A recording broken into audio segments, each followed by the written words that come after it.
नमस्ते मेरे प्यारे प्यारे बच्चों, स्वागत है आज आपका हमारी क्लास में। मैं हूं आपकी टीचर मीनाक्षी। तो जैसा कि हमने लास्ट 2 क्लासेस में हम लेसन 1 को पढ़ रहे हैं, उसके क्वेश्चन आंसर्स कर रहे हैं और हम चैप्टर को ऑलरेडी हम समझ चुके हैं पूरा, है ना। तो चलिए अब बाकी के जो लास्ट क्लास में हमारे क्वेश्चंस बचे थे वो हम आज कंप्लीट करेंगे। तो चलिए सब अपनी अपनी हिंदी की बुक निकालिए और ओपन कीजिए, ओपन पेज नंबर 5, ठीक है, क्लास 4 हिंदी। तो जैसा कि हम लास्ट में ख क्वेश्चन पढ़ रहे थे, कविता में बादलों को भोला क्यों कहा गया है, इसके अलावा बादलों के लिए कौन कौन से शब्दों का इस्तेमाल किया गया है, नीचे लिखे अधूरे शब्दों को पूरा कीजिए। तो इसमें हमें क्या पूछा है, देखिए बच्चों आप आराम से ध्यान से सुनिए, मैं एक एक चीज को एक्सप्लेन करूंगी। देखिए कविता में बादलों को भोला क्यों कहा गया है, कविता के अंदर बादलों को भोला क्यों कहा गया है, क्योंकि वो बहुत अच्छे होते हैं, बहुत मतवाले होते हैं। और इसके अलावा बादलों के लिए कौन कौन से शब्दों का इस्तेमाल किया है चैप्टर के अंदर, वो हम यहाँ पर लिखेंगे। तो जैसे फर्स्ट म डैश, तो क्या है मतवाले, मतवाले काले काले बादल, जैसा मैंने आपको बताया ना झूम झूम के।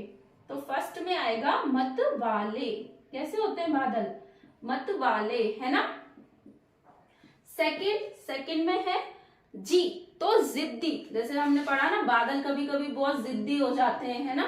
तो क्या होती है, आंधी तूफान बाढ़ आ जाती है ना, तो कभी कभी वो कैसे हो जाते हैं, बहुत जिद्दी बादल हो जाते हैं। शय से क्या है, क्या बोला है बादलों के लिए, शैतानी, शैतानी करते हैं ना बादल, इधर उधर भागते हैं, है ना, तो कैसे होते हैं वो बहुत शैतानी करते हैं। तू से क्या बनेगा यहाँ पर, तूफानी, कैसे होते हैं बादल, तूफानी, है ना बच्चों। चलिए लास्ट बारिश की कुछ आवाजें, जैसे कि आप इसको कॉपी कीजिए। बारिश की आवाजें, कुछ अपने थैलों से चुपके झर झर बरसाते पानी, पानी के बरसने की आवाज है झरझर। जब बारिश होती है तो आवाज आती है ना, जैसे पानी कभी किसी थैले पे गिरता है तो ढप ढप ढप इस तरह से आवाज आती है ना। और जब बारिश होती है तो रिम झिम रिम झिम रिम झिम झिम झिम झिम छन छन छन इस तरह से आवाज आती है। पानी बरसने की कुछ आवाजों को लिखो। जैसे आप आपके आसपास नोटिस कीजिए कभी कि जब बारिश आती है तो आपको, जैसे जब वो किसी चीज पे गिरती है तो कैसे आवाज आती है ना बारिश की, तो जैसे टप टप, किस तरह की आवाज आती है बच्चा बारिश की, टप टप, है ना। जैसे पानी गिरता है ना किसी चीज पे तो कैसे आवाज आती है, टप टप टप, है ना। और टिप टिप, और कैसी आवाज आती है, टिप टिप। जब बारिश की बूंदें हमारे धरती पर गिरती है आकाश से तो कैसी आवाजें आती है, टिप टिप। रिमझिम, जैसे मैंने आपको बताया, है ना, रिमझिम। और कैसी आती है बच्चा, और कौन कौन सी आती है, छप छप, चट चट, है ना, छप छप, छप छप और चट चट।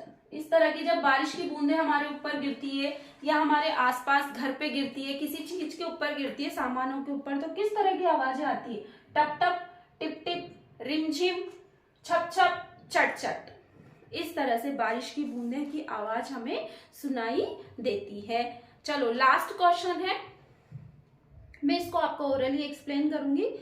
कैसे कैसे पेड़, है ना, बादलों की तरह पेड़ भी अलग अलग आकार के होते हैं। कोई बरगद सा फैला हुआ, कोई नारियल के पेड़ जैसा ऊंचा सीधा। अपने आसपास अलग अलग तरह के पेड़ देखो, तुम्हें उनमें से कौन कौन से आकार दिखाई देते हैं। सब मिलकर पेड़ों पर एक कविता भी तैयार कीजिए। देखिए इसमें क्या पूछा है, बादलों की तरह पेड़ के आकार कैसे होते हैं, पेड़ को भी शेप्स होते हैं ना, जैसे हम देखते हैं कोई पेड़ ऐसे ट्रायंगल शेप में होता है, कोई राउंड शेप में होता है ना। जैसे आपने देखा ना बरगद का पेड़ है और ये कोकोनट ट्री है, ये कैसे होते हैं, सब ऐसे होते हैं इस तरह से, है ना। तो शेप्स होते हैं इसके अलग अलग। कई बरगद सा फैला, कोई नारियल सा ऊंचा। अपने आसपास, जैसे आपके आसपास आप पेड़ों को देखिए, आपको किस किस तरह के शेप्स नजर आते हैं, उस तरह के पेड़ को आप देखकर उन पे एक कविता लिखिए।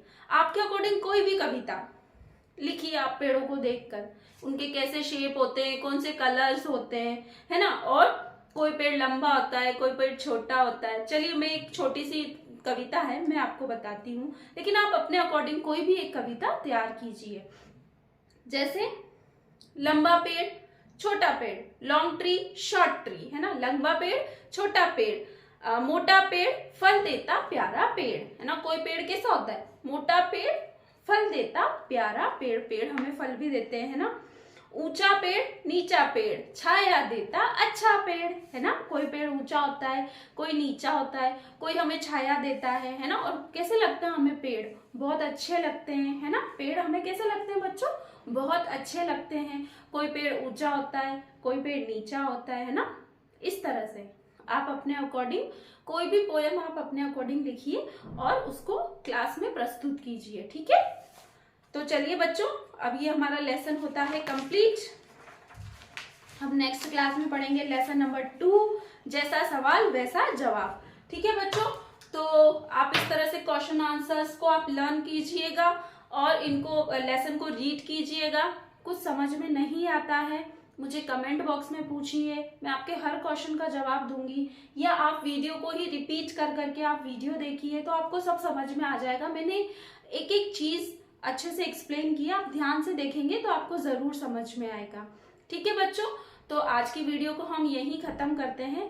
आशा करती हूँ आपको अगर पसंद आई होगी वीडियो तो आप लाइक शेयर और सब्सक्राइब तो जरूर कीजिएगा, ज्यादा से ज्यादा आपके दोस्तों के साथ शेयर किया कीजिएगा। और कोई भी प्रॉब्लम हो तो मुझे कमेंट बॉक्स में जरूर पूछिएगा और रेगुलरली शॉर्ट्स वीडियो को जरूर चेक कीजिए, ठीक है बच्चों। उसमें आपके लिए बहुत इंपॉर्टेंट चीजें होती है। कम्युनिटी में मैं बहुत अच्छे अच्छे क्वेश्चंस डालती हूँ, आप उनका रिप्लाई दीजिए, ठीक है। और ऐसे ही मेरे चैनल पर बने रहिए, ठीक है बच्चों। बाय बाय, टाटा, शुक्रिया, नमस्ते, बाय।